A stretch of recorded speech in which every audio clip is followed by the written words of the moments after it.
I am going to show you today how to do a technical drawing. To begin, this is our technical drawing board. We have a board, we have a ruler, we have 2 pencils, and a metal ruler. You might need a compass as well if you're drawing a circle. A technical drawing is a blueprint of your design.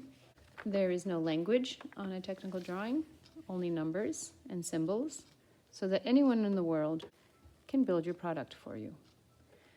Measurements need to be included in detail, and your 3 dimensions need to be demonstrated: length, width, and height. That makes it 3D. You can see that my drawing, it's a 1-to-1 scale. 1-to-1 scale means that this is a real life size. So if this is the size of my drawing, this is the size of the clock that it will make. It's the same. In this technical drawing, you're going to draw your clock from the front view, where you can see the front and all the different materials, and from the side view. This is what the side view looks like. The side view is where you're going to see the width of all your materials. If I take my clock and turn it this way, that's the side view. So how do we begin? You're going to start with a technical drawing paper. This paper has tiny little squares. Each square is 1 millimeter. That's why this is called millimeter paper. You can also call it technical drawing paper. It has a clip here, and it has a clip here. Let's clip it in. Clip on the left, clip on the bottom. Make sure it lines up with that little ridge on the bottom, and then close, close. Your paper should be nice and smooth. My clock is round, and on my sketch, I have indicated that my clock should be 250 millimeters big. I need to start by drawing a circle, 250 millimeters. How do I do that? You're going to have to take your compass and find the radius of your clock. The radius is half of the diameter. The diameter would be 250, which means my compass needs to be set at half of the diameter. Here, and open my compass to 125. That is half of 250. My clock needs to be up at the top, over on the left, as far as possible, because I need space for my measurements. I also need space on the right side for my side view. I need to figure out where my compass needs to go. It can't go here because I'll go off the page. Kind of move your compass around a little bit until you find the right spot. That looks pretty good. Now you're just going to very easily twist your compass with one hand. The next thing I need to do is put a square around my circle so that I can find the center point. That's where we're going to drill the 10 millimeter hole, which is going to accept your clock mechanism. Make sure you're using a H pencil or an HB, something that's nice and hard and has a nice sharp point. Your drawing lines need to be nice and dark, and construction lines need to be light. What are construction lines? Construction lines are all the lines that go around your actual drawing to help us establish the measurements. A construction line needs to be at the bottom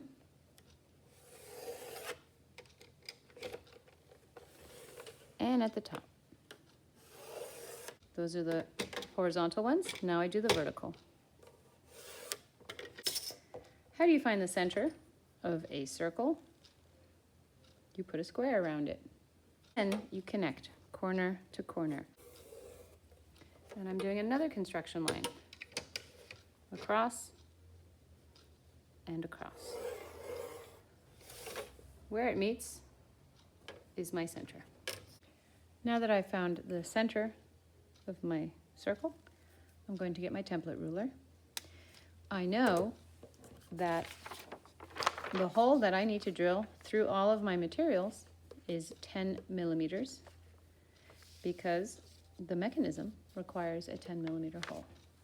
So I'm going to take my template and find the 10, and I'm going to place it on my drawing and line up the lines on the ruler with the lines on my drawing.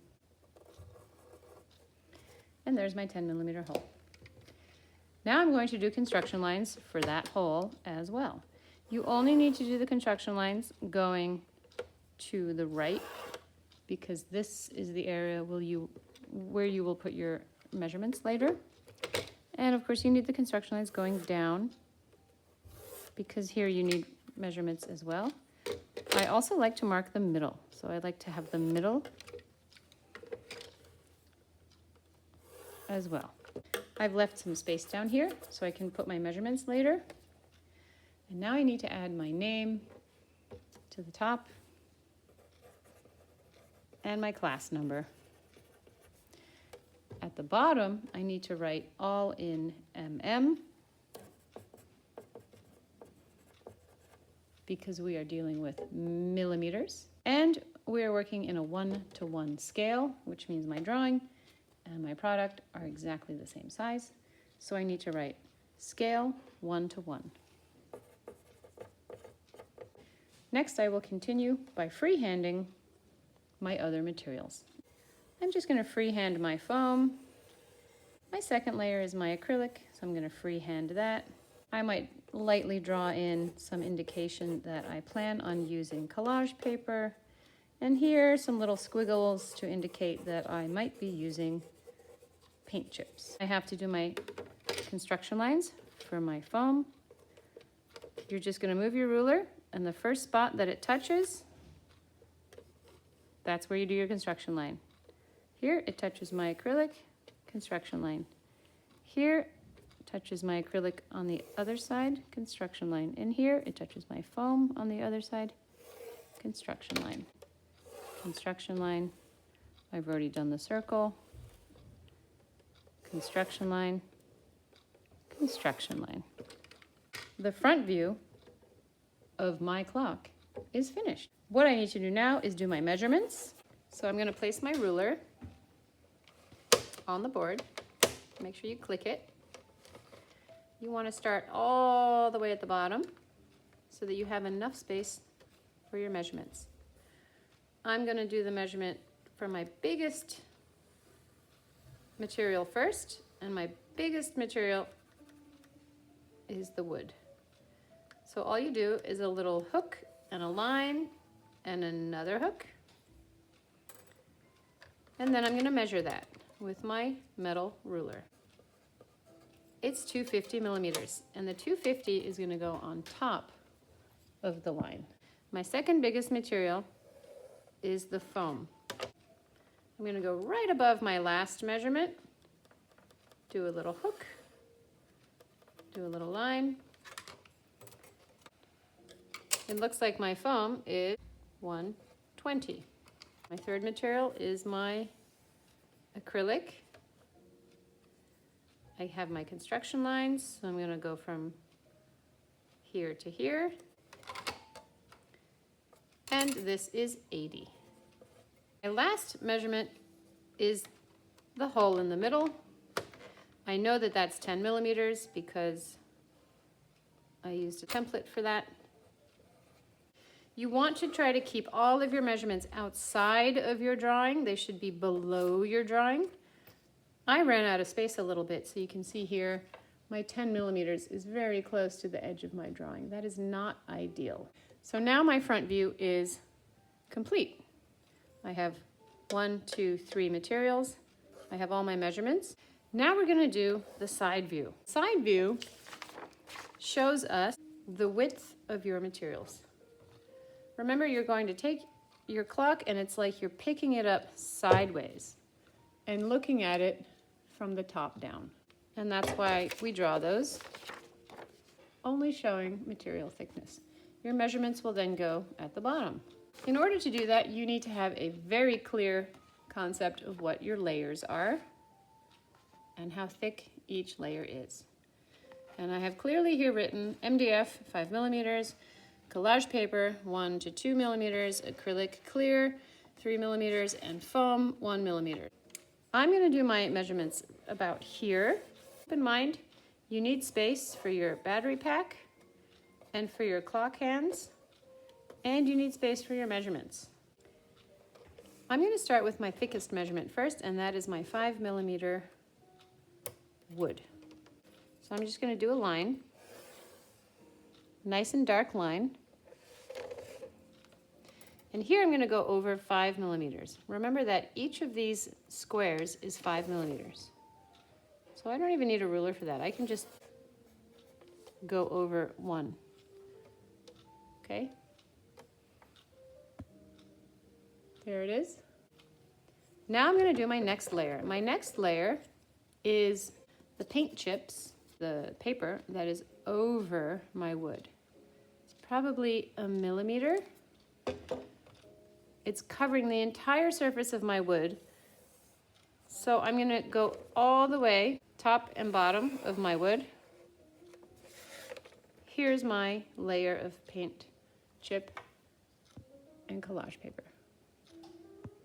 You can see that it's sitting on top of my wood. My third layer is my foam. The foam is actually here and here. So I need to follow this construction line. I'm going to go over 1 millimeter, up, and I stop at the construction line of my foam. That is my foam. Here and here. This is my foam. My third layer is the acrylic, and it is a little bit thicker. It is 3 millimeters. So for that, I'm going to use the ruler because it helps me get an exact measurement. Here's my acrylic, and here's my acrylic, top and bottom. So let me come out 3 millimeters. I'm going to mark that. Always use your ruler. It will make a really neat drawing. Here's my acrylic. So I have at the side view my wood, my collage paper and paint chips, my foam, and my acrylic. Then you can see I also have my nozzle from the battery pack and the battery pack itself. And the nozzle, I'm just going to freehand it, but it goes right through the middle of the hole. So you need to go all the way back where your hole is. And then you can draw in the nozzle. You can freehand it. Now I'm going to draw my battery pack. My battery pack is right in the back, and it's right in the centered across the middle. So I know it's 55 millimeters. To make it perfectly in the middle, I need to divide 55 by 2 and go half up, half down. So I'm going to find 27 in the center and mark up, and then 55. I also know that my battery pack is 15 millimeters wide, so that's 5, 10, 15. You can see that I can just count 1, 2, 3. And then I'm going to do my ruler vertically and close that. So here's my battery pack, and here's my nozzle. Let's do construction lines. 1 down from the battery pack, 1 down from the wood, 1 down from the paint chips, 1 down from the foam, 1 down from the acrylic, and that's all you need. My fattest material is the battery pack. So I'm going to do that one first, all the way at the bottom. 15. My next biggest material is my wood, so that is 5. My next biggest material is my acrylic, so that is 3. And my last 2 materials are 1 and 2. If your space is so small that you can't fit measurements in, then I recommend taking a nice neat line. I'm going to do 1 line this way and 1 line this way. And then I know that this is going to be 1 and this is going to be 2. Now, so far we have 2 dimensions. We have length and width. What are we missing? We're missing height. Remember, we are doing things in 3 dimensions, length, width, and height. So I'm missing the height measurements. So for that, I'm going to turn my technical drawing ruler the other way around, and I'm going to start measuring my biggest materials first. So now I'm just going to mark them in. My biggest material is the wood base, 1.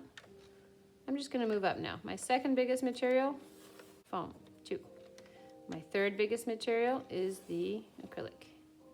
My next biggest material is the battery pack. And the last thing I have is the 10mm hull.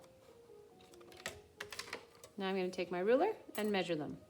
I already know that my wood base is 250. My other pieces are not round, so I need to measure them. Looks like my foam is 165. Looks like my acrylic is 135 high. I know that my battery pack is 55. And I know that the hole in the middle is 10. Your technical drawing now is 100% complete. Now let's just make sure that we have everything that it needs to have to be a perfect drawing. I know, because I have here in my key, that all the measurements are in millimeters, all in mm. I also know that the scale is 1:1. I also have my name at the top and my class number at the top right-hand corner. I have my front view and my measurements. I have my side view and my width measurements, and I have my height measurements. Okay, so that is it for our technical drawing. Remember, you have a board, technical drawing ruler, you have a circle template, you have a compass, a nice sharp H pencil, and a ruler. You must, of course, also have your final drawing with all of your measurements, the way that you intend on building it with your materials and your layers, so that you can turn this into your blueprint. Okay, that is it for our technical drawing of the clock tutorial. Thank you.